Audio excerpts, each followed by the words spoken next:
this week, other than our intro music and so forth. I want to do this midweek conversation, this Comics in Christ podcast, a little bit differently. I'm going to have some other friends join with me. And we're just going to be in a place of conversation and interaction as we kind of reflect towards, and in this podcast, as you hear it, reflect back at few weeks ago when our worship center was the host site for the 2025 Temecula Pride. I would like for my guests to use their work names and introduce themselves. Can you please introduce yourself? My name is Rick Kane, and your name is? The Single of Eight. Yes, and these two dear friends have been both exhausted and absolutely have no energy right now, and also that have been really key elements of this worship experience, this outreach opportunity, this celebration of our LGBTQIA plus siblings. Oh my gracious, I stumbled through that. But just really a great motivation towards that, as our worship center has worked really hard to do the right thing to become this conversation piece, to open this conversation piece of the necessity and the need of care for our LGBTQIA plus siblings throughout the Riverside and San Diego counties. And I just want to spend some time discussing this with y'all. But to do it, I want to share with you something that that has been a part of my journey so many years ago. I love a writer and a director by the name of Kevin Smith. Kevin Smith has made some I want to say wonderful movies, but depending on who hears this, I should also be equally honest. Some the adult, the bad language movies, but they've held very specific meanings in my life and the times that I viewed them, and it's opened some doors of understanding for me. So I'm going to get back to that topic, but I want to talk about Kevin Smith for a moment, because I guess it was before 2020. It was way pre-COVID. Do you remember when Tusk came out? It was the 20-teens. It was the 20-teens. Well, Kevin Smith made this movie called Tusk, and he sparked what became known as the new revolution of independent cinema. He's at what's the Sundance Film Festival? That's the one in Colorado, right? Yeah. He's at the Sundance Film Festival, and he makes this movie. No, it wasn't Tusk. It was Red State. He went out to the show Red State, and then he was going to take live bids for the production rights of Red State. And at that place, he starts talking about Wayne Gretzky and how that Wayne Gretzky became this hero for him to try something in a new way, to try a new path. And at that moment, I love this picture. It's a picture of Kevin Smith, and he's holding Wayne Gretzky's hockey stick above his head, and he said he's starting a new movement of independent movies, and he sold the rights to Red State to himself for $1 and started Smodcast Studios. So the whole reasoning around this, he realized that he kind of had this centralized audience that he already had a connection with.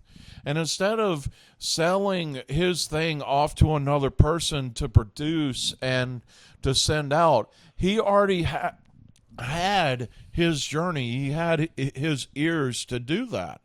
So he was going to take a chance, go off on his own ambitious way, use those that with the support of those that support him. I don't want to say use those because it sounds like that he's taking advantage of him, but with the support of those who stand beside him, and he started this new era of independent film that he has profited from quite well over the years. He, instead of putting this film out in multiple theaters and accruing all sorts of costs and stuff, he took it on tour and he did all of these Q&As and stuff off with it. He ends up making all of his money back on Red State before they even put it out in the theaters. And it was quite interesting. It was quite an interesting endeavor that he still profits from today. And he's done it with Jay and Silent Bob Reboot. He did it with Clerks 3. Clerks 3 did at least get a production company that put it out in multiple theaters. He did it with the 430 movie, but also the 430 movie eventually got a production company that put it out.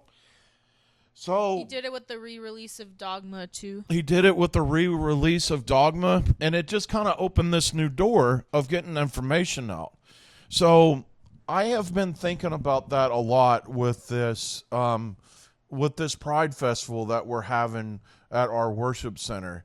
And every time that I look at a banner that is happening, I hung up the banners on the street today. For the community to see, yes, this is the place, this is where it's going to be. And I keep seeing this thing of Kevin Smith in my mind holding that hockey stick over his head saying, I'm going to try this new thing. I'm going to connect with everybody that I have a connection with, and we're going to go on this journey together and make this a real thing. So that is about a 7-minute introduction for what I want us to talk about, because the conversation is taking new chances and seeing what we can do, especially when we're in moments that we want to take a new adventure. This pride event in our worship center parking lot is really holding a hockey stick over my head at our community. And the community that our worship center is in is a red pocket. It is pretty much a conservative area. There is some concerns that we all have with doing this, with concerns of protesters or not, but it's a red pocket. So we're holding our hockey sticks over our head and doing something new and adventurous, because it's going to help people that we're already on a journey with. Long explanation, but it's time to pull you in. Can you think of people that have taken great chances to care for other people? And Rick, you are a historian. They even dig into the history of it all. Where are the places that individuals have gone out and have taken great chances to do great things and have brought the community along with them that they're trying to care for? Wow, Yeah. that was absurd. Did you understand that question? I think I understood that question. Yeah. Yeah, so let me hear it. Would you take in account, like, would you consider the start of AEW? I would absolutely take into account the start of AEW. There'll be people that will listen to this that aren't a part of our regular podcast audience, so you'll need to explain what AEW is. AEW is a wrestling company. It's called All Elite Wrestling, and it started because of a wrestling faction called the Elite that are a part of Bullet Club, which is a New Japan Pro Wrestling group. Is there still a Bullet Club right now? I believe there is. Yeah. Yeah. I don't think they're as big. They're not but as big it's as they still- were, yeah. Yeah, but I believe there's still a Bullet Club. And when people normally think of wrestling, they normally think of WWE and stuff. But they got really big over the internet, and they brought a lot of eyes I feel, back to independent wrestling and non WWE wrestling, and they got big enough that they were able to do their own. They were challenged to do their own pay-per-view, and then that ended up turning into them making another pay-per-view at a wrestling company that got a lot of wrestlers that would never have been on, that never have made it to the main roster of WWE. Maybe they would be on NXT for a little bit, but never make it to the main roster, have like get like the spotlight and be on national television and get their chance to like really like grow, you know? They open some huge doors for people because they're so even now, like the WWE isn't as much the land of the giants as it was in the 80s, but there is still a WWE look. Yes. And there's a lot of people that are really good wrestlers that don't have the WWE look that thrive in AEW. Yes. So it really does open a lot of doors for other people. And one of the things that really links into this too is AEW stepped out, but they stepped out with people that kind of also knew what they were doing. Yes. They started out with somebody that could support them in Tony Khan. They started out with somebody that had history in booking, and the Runnels brothers. Yeah. And they started this big, huge path with all that knowledge. And to be able to take that chance in that way and to bring all of these independent people with them. The first show, Double or Nothing, was co-sponsored by Ring of Honor. Yeah, All In. Yeah. And it became, they brought that talent in with them and gave them a chance to be seen.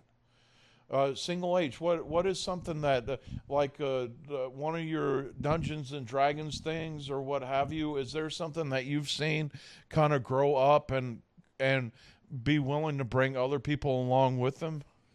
Team Star Kid, which is a musical theater program that started from a small group of theater nerds doing a show called Harry Potter Musical. With the main way that you can like Harry Potter without supporting you know who. The name that shall not be spoken. Yeah.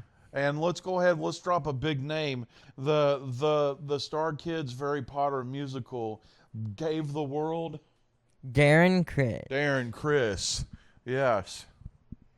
And then they branched off throughout all their shows. They've been grabbing new people and making sure that Star Kid it still had the same core people in every show, but they're letting other people in and becoming a part of the core cast. And that's pretty cool too, cause Star Kids have been around for almost 20 years, right? Probably by now, or almost there, yeah. Cause I was a youth director. I was still a youth director when Harry Potter musical came out. Yeah, because that was when they were all in college, and that was like a college project that they did, was that musical. So Yeah. they've been, if not 20 years, like almost 20 years. Yeah. So and this brand new media that was really taking root, YouTube. And when YouTube started, it really was nothing more than people putting up family videos so that family could see it everywhere. It was like a video MySpace. You heard me. MySpace.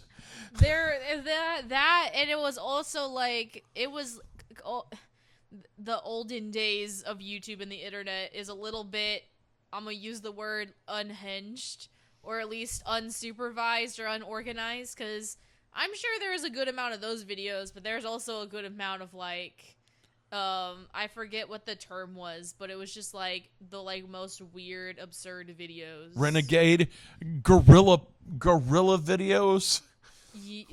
Yeah. This weird avant-garde artsy crap. That like weird memes and stuff. Yeah. Yeah. So which came? I realize this isn't one of our podcasts, but which came first, Vines or YouTube? YouTube. YouTube came YouTube first. came out first. YouTube Okay. was like 2008, 2006, 2008. Yeah. Yeah. Because that YouTube channel that we all like, Smosh, their first video was in 2008. Really? And that was them lip syncing the Pokemon. They came along that early in Yeah. the development of YouTube. Mm-hmm. Yeah. But for those of you that don't know, when I said Vines was the original attempt of what has actually become TikTok. Yeah. Yeah. But all of these different ways of getting information out and everything for it all. And to really bring people around. Yeah. But the big thing is with all these things, it was some way that another person worked to bring someone else along with them on a new adventure. Yes. Kevin Smith bringing independent movies, and he didn't just do this for Red State and Tusk and Yoga Hosers. Like, he had friends like Malcolm Ingram, one of his friends. He made this movie called Small Town Gay Bar, and I really need you to see that movie. Yeah. And he, like, Kevin Smith took that on tour, and Kevin Smith did Q&As to get people to come in and see that movie. It really became this really cool, almost like a circus, like a traveling circus sort of Yeah. idea of getting this product out in the eyes of other people. Yeah. So it really opened up in ways of making other things possible. Well, so even with your AEW example, like AEW opened up, and I'm going to tell you what I want you to talk about with two words. They really opened up a forbidden door that made other places get seen. Explain that. Yeah, they had, because they had their, like, they started to build, they already had, like, all the wrestlers in it, and the EVPs, like, the wrestlers that helped found AEW. They had strong connections across all different companies, like Ring of Honor, and I said New Japan, and AAA in Mexico, like, all those types of companies they had, like, deep connections and roots to. They were able to, like, have those people, like, pop in every now and then, and they eventually made a pay-per-view called Forbidden Door that was a way for them all to showcase their people and have matches against each other. Yeah. And mainly it was just AEW and New Japan, but now it's been wrestling groups in Mexico have done it. It's CCML Yeah. that they work with, cause WWE works with AAA AAA now, yeah. But CCML for a while with Kenny Omega. Kenny Omega was both the AEW and the Impact Wrestling Yeah. World Heavyweight Champion at the same time. So Impact was a part of it for a little bit before it went to now be they're with WWE. And Yeah. then obviously Ring of Honor. Yeah. Yeah. So all these doors opened up. Single H, talk about how other doors have opened up with your YouTube stuff, because I see friends, like I see Try Guys in Smosh videos. I see Smosh people in Star Kids videos. Yeah, I like to call it the web witched YouTube. There will always be, especially the comedy channel that we follow, they're all very much webbed together in the founders. Because in Mythicals, one of their chefs moved over, Trevor moved over to Smosh. Magical Mystical Morning, Yeah, which is Rhett and Link, right? Yet from Mythical Kitchen moved over to Smart when they went, "You're right across the hall. Do you like want to come over here and be in a video?" And he gets and did and came. Haha! I managed to put in yes and. over to the channel and did a video. Rick Kane is dying to add on to what you're saying. Yeah, I was You'd like, better you mentioned, yeah, no, yeah, the web, they're all like connected to each other. They do like collabs and stuff with each other is the term. They would like collab. So people, not just comedy channels, but all different types of channels, like the makeup people and the cosplay people and the gaming people would all show up on each other's things to like help each other, like reach out and like let's just do this fun thing together, and then both of their audiences gets to see the other person and be like, oh, I want to check this person out. Like, I originally found out a little bit more about Smosh because they were on Up Up Down Down. Their games channel was on. Smosh was his on Up, Up, Down, Down. Austin Creed's show. Yeah, like I feel like I've seen a couple of the comedy sketches before, but that's how I found out about their games channel was because they were on Up Up Down Down. I was like, oh, that's interesting. I'm gonna go find out more about them. And And the so- the New Day was on Try Not to Laugh, They were on right? Try Not to Laugh, yeah. Yeah. So like it helps everyone branch out and discover more about other people. But Hunter, the Single H mentioned We're good. the Single H mentioned the Smosh and Good Mythical Morning when Smosh's parent company went bankrupt and they were like, we don't know what to do.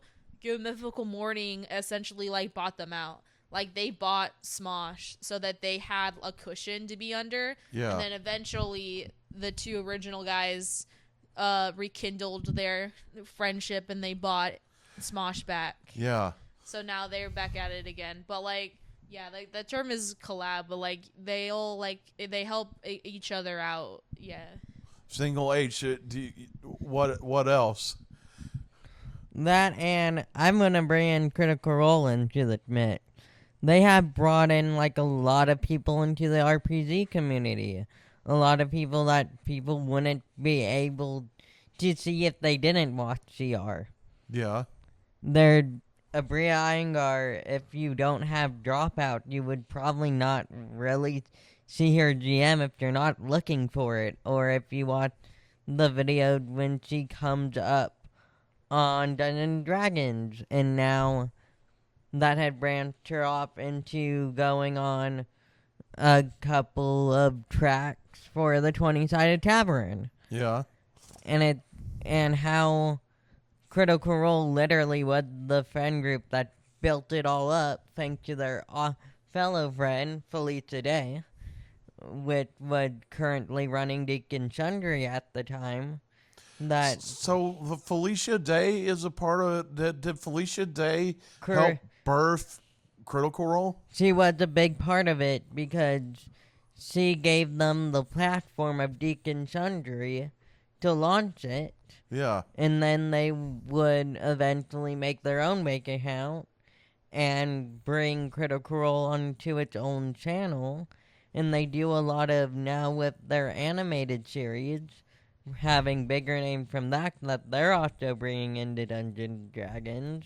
Yeah. That by being in the animated series, they make a point of saying thank you to Felicia Day. She'd been at least on every animated series, and they try to make sure that she gets a guest appearance at least every campaign, because That's cool. she helped them so much make the now 10-year-old dream happen.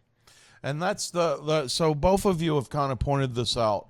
Everything kind of takes time for it really to take root and become a thing. Even with my reference of Kevin Smith starting this new understanding of independent theater, independent cinema, that was 10 years ago. When you look at what you just said about the Critical Role and so forth, that was 10 years ago.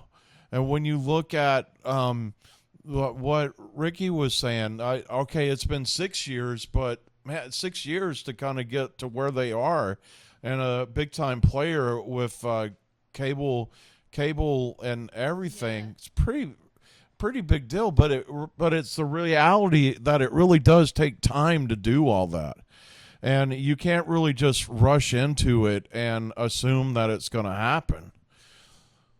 So let's talk about some places that roadblocks usually get in the way, because sometimes roadblocks are kind of make it where it's hard for people to kind of excel at things.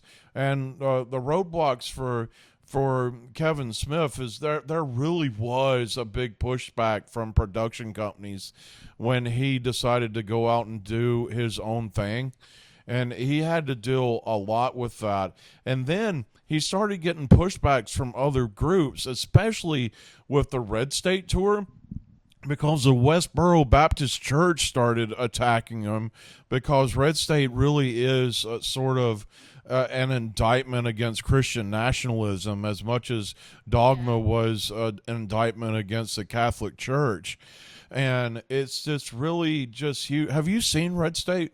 I've seen clips from it. It's intense. It's an intense movie. That's got Sully in it, right? Yeah. I can't think John of his name. Goodman It is in John it. Goodman? Please. I was gonna say that his name was John Goodman, but I couldn't Yeah. remember, so I said Monsters Inc. instead. Yeah. What have some of the bumps been for AEW? There's been a few. There have been a few. There's been a few backstage incidents, and the internet wrestling community is a bunch of opinionated jerks and make their opinions be known, and that stretches WWE, across all of our things: the internet wrestling community, the online, the movie critics, the fanboys that want to critique D&D. Those are always issues, and like WWE will try to do things every now and then that forcefully pits their thing against an AEW. Yeah, they put up free pay-per-views against their paid ones. Yeah. So frequently. And for a while, they had one of their shows go up against a weekly. The NXT go up against AEW's main show weekly for a while, and that's stopped now. That doesn't happen anymore. And NXT moved nights, not AEW. Not AEW. NXT moved nights. Yeah. And everyone's will always make comments of like, oh, this person now finally left AEW, moved on to the bigger thing, or like, oh, that person had to go down to this. But that goes into the internet wrestling community. But and then ownership and management will say things like that comment that Triple H made, just dismissing them. Yeah, that they'll be gone in 5 years. Yeah. By the way, happy 6th anniversary. Happy 6th anniversary. But then, like, he said that, but now they're started to slowly take things that AEW was doing and making it theirs. Into theirs. Like, they didn't really do post-game interviews, and now they do, because AEW did them all the time, and now WWE started doing them. Yeah.